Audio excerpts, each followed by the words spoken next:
My people, what is happening in Kwara State right now is not small matter at all.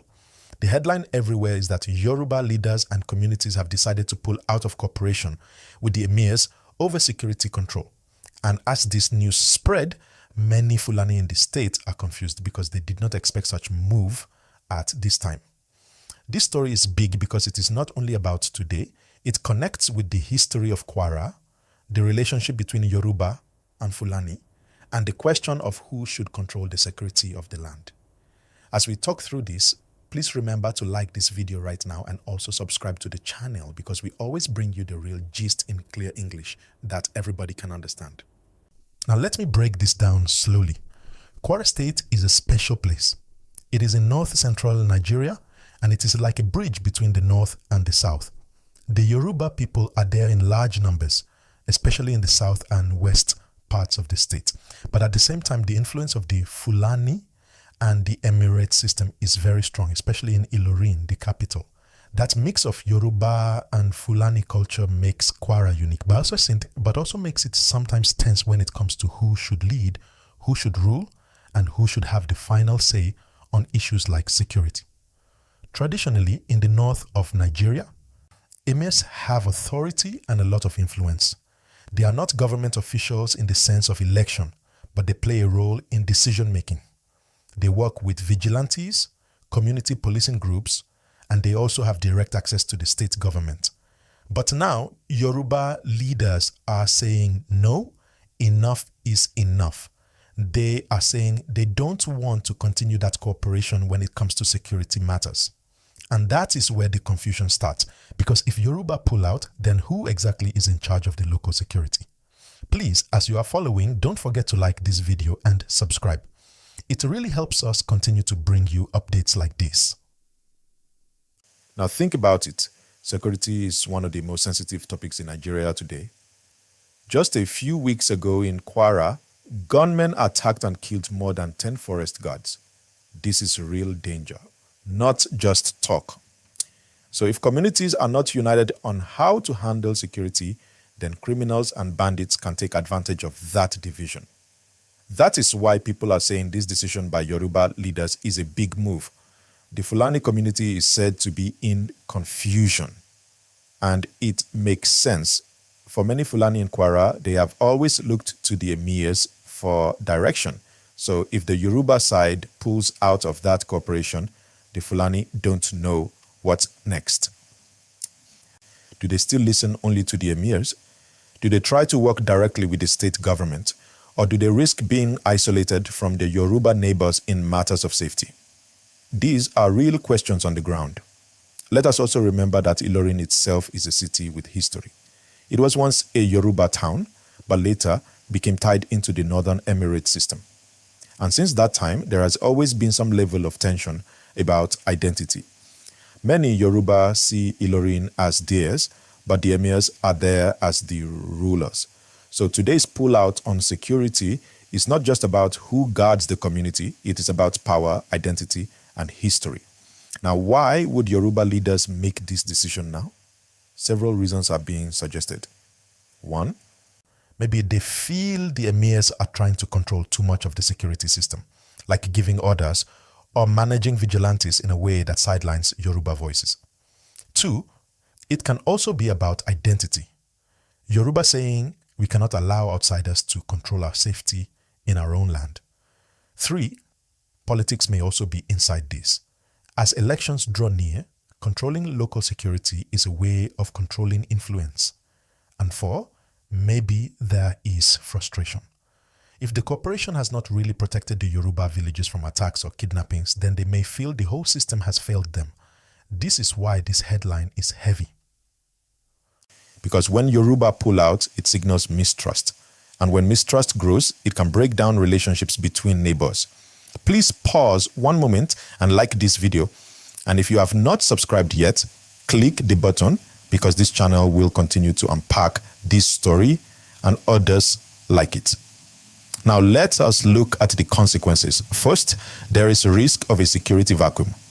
If Yoruba and Emirs are not working together, then bandits may find it easier to strike.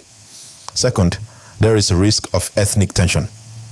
If Fulani feel abandoned or Yoruba feel dominated, clashes may follow. Third, the people may lose trust in government. If the state or federal government does not step in quickly, citizens may think the government is weak or biased. And fourth, politics. This decision may influence which politicians Yoruba communities support in the next election. But let us also be real. Yoruba pulling out does not mean they are rejecting security. It means they may want to set up their own structures, their own ways of protecting their people. And that itself could create parallel systems. Yoruba groups with one arrangement, Fulani with another, and the government somewhere in between. If not managed carefully, this can create chaos. Now, what should be done? Many people are saying dialogue is the answer. The state government needs to call Yoruba leaders, Fulani leaders, and the Emirs together and find a new balanced agreement. Security should not be about one group dominating the other, but about protecting all citizens. There is also call for stronger state security presence, because vigilantes alone cannot stop bandits with heavy weapons. And my people, this matter in Kwara is not only for Kwara. In many other parts of Nigeria, there are similar issues. Who controls security? Who owns the land? Who has the final say between traditional rulers and local communities? Kwara is just the latest example. That is why everyone is watching this closely. Please don't forget, like this video right now and subscribe so you don't miss the next updates. Let me also share something. Many Nigerians feel that the federal government should create proper state police so that these endless arguments over vigilantes and local control can end. If there was professional state police accountable to the governor, then Yoruba, Fulani, and Emirs would not have to fight over who controls security. Until then, such problems will keep repeating. Now, how will this end? That is the big question. Will Yoruba leaders stand their ground and fully cut off cooperation? Will the Emirs respond strongly or will they try to negotiate? Will the Fulani side try to form their own security approach? Or will the state government step in and create a new framework? As of now, we cannot say for sure. But what we know is that the tension is real, the confusion is deep, and the risk is serious. And I want to ask you watching this, do you think the Yoruba are right to pull out of cooperation with the Emirs? Or do you think this decision is dangerous and could make things worse? Drop your thoughts in the comments. Let us discuss. Because this is not only about Kwara, this is about the whole Nigeria. Once again, don't forget to like this video, subscribe to the channel, and also share this with your friends, because more people need to understand what is happening. Security is not only about government or traditional rulers, it is about the people. And when the people are divided, security becomes weak. That is the real gist here. So, my people, that is the situation right now in Kwara. Yoruba communities have pulled out of cooperation with the Emirs over security control. Fulani are left in confusion, and the state is in a very delicate moment. We pray for peace, for dialogue, and for solutions that protect everyone. Like this video, subscribe now, and stay tuned because more updates are coming soon. All right, let us continue the gist because this story is wide and it connects to many angles. Remember to like this video and subscribe as we go deeper because every detail matters. Now, one thing we must talk about is how ordinary people in Kwara are feeling. For the average farmer, trader, or student, what matters is safety. They don't want politics. They don't want power struggles. They just want to live their lives in peace.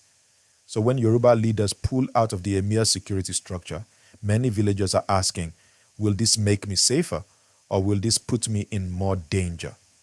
That is the real question on the street. In some Yoruba towns, people are happy with the decision. They say it is time for them to take responsibility and not allow outsiders to decide how their communities should be protected. They see it as freedom, as standing tall for their rights. But in other places, people are worried. They say that even if there are disagreements, cooperation is still better than division because when communities are united, they can chase criminals away together. But when they are divided, criminals can pick them one by one. For the Fulani communities, the feeling is different. Many of them trust the emirs and feel that security issues should go through that line of authority. So when Yoruba pull out, they feel uncertain. They worry that Yoruba groups may form their own vigilante system that will not listen to Fulani voices. And when that happens, fear of unfair treatment can grow. This is what people mean when they say there is confusion. The Fulani don't know whether to fully stay with the emirs, or to start seeking the new ways of working directly with government, or to try building bridges with Yoruba leaders again. And remember, in Kwara, Fulani and Yoruba often live side by side. They share markets, roads, even schools. So if trust breaks down, even ordinary daily life can be affected. A small disagreement in a village can quickly grow into a bigger crisis. That is why this decision is so sensitive. Please like this video right now and subscribe so more people can follow this discussion. Let me take you deeper into the history for a moment, because without history, we cannot understand today. Many people forget that Ilorin was originally a Yoruba town. In fact, it was once under the Oyo Empire. But in the 19th century, during wars and power struggles, the Fulani established control and Ilorin became tied into the Northern Emirate system. Since then, Ilorin has been a symbol, a Yoruba city under the leadership of an Emir. This is why anytime Yoruba leaders make moves to separate from Emirate authority, it reminds people of that long history. It is almost like reopening an old wound. Now fast forward to today, and we see Yoruba leaders saying they no longer want the emirs to control security. This is not just about crime patrols, it is about reclaiming influence. It is about saying, we belong here and we have the right to decide how our land is secured. That is why this news is so powerful, and that is why it is causing so much reaction. But let us also think of solutions, because at the end of the day, nobody wants war. Nobody wants violence. What people want is peace and fairness. One solution could be for the Kwara state government to set up a joint security council where both Yoruba and Fulani leaders sit together with the emirs and government officials. That way, decisions are not left to one side alone. Another solution could be to strengthen the official police and stop relying too much on traditional structures, because these structures are where the contest for power is strongest. We also need to look at the bigger Nigeria picture. What is happening in Kwara is also happening in other places in different forms. In Benue, Plateau, Kaduna, Ondo, even Oyo, there have been disagreements between local groups and Fulani herders, often around land and security. So if Kwara is now seeing Yoruba pulling out from cooperation with emirs, it could inspire other communities in other states to make similar moves. That is why this story is not just local. It could spread wider. So let me ask you again, what do you think will happen next? Will the Yoruba stand firm and run their own security? Will the emirs fight back politically? Will the Fulani communities try to reach out to the government directly? Or will everyone realize that without cooperation, insecurity will only get worse? Please leave your thoughts in the comments, and don't forget, like this video and subscribe right now, because this gist is still unfolding. Before we close this part, let me emphasize something important. When security becomes divided along ethnic lines, ordinary people suffer. Bandits don't care whether you are Yoruba or Fulani. They only care about attacking weak targets. So if Yoruba and Fulani in Kwara are not united, criminals will see that weakness and use it to cause more pain. That is why, despite the strong headlines, dialogue is the only way forward. That is where we are in this gist for now. Yoruba pulling out, Fulani in confusion, and the state government under pressure to act. We will keep following this story, and as more updates come, I will bring them to you in clear English you can understand. So please, once again, like this video, subscribe now, and share it with friends, because everybody needs to know what is really happening in Kwara.